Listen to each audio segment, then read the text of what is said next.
Hindi, yung butas doon sa ano kasi ano, lumagpas pa sa butas doon sa ano yung kanal.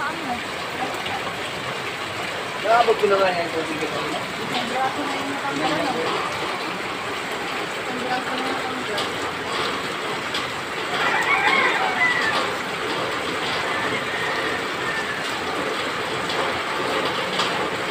Parang nasira na yata kung sino na rin tangay. Alin?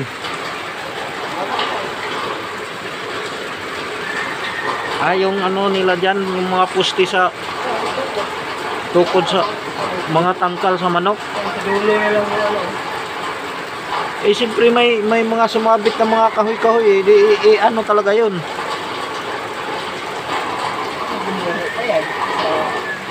Kung mawala na yung tukod yan, sigurado yan, ba ano yan, ulog.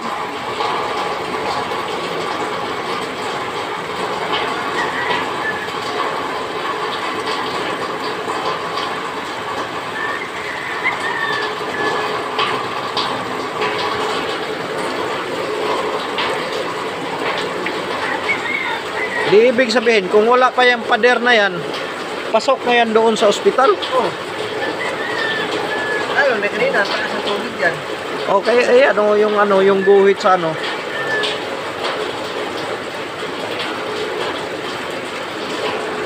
Kahit yan. Oh, pasok pa yan doon. Ayan, mas mababa pa yung dito yan. Oh. Andel mo sa sakyan, mga kutsi. Lumakas. Parang kinilya. Lumakas na naman, oh. Sinabihan ko si Mrs. bilis-bilis ka pag uwi kasi baka matrap ka dyan sa ano, Taytay kasi may mga portion dyan sa Taytay na bahain. Nakuha, dyan sa Baligod. Oh. Junction. Kaya nagpatong sila ng kalsada dyan. Kanay patong palto, papalan. Kaya pagka-umulan yung tubig, pasok sa mga tindahan, mahal. Kasi wala nang kalabasan sa tubig eh. Kasi mas mataas na yung kalsada nito bahay, kakapatong ng palto. Baka hindi ko rin. Diyan, pinagaytay sa palto dati, yung Walter Mart.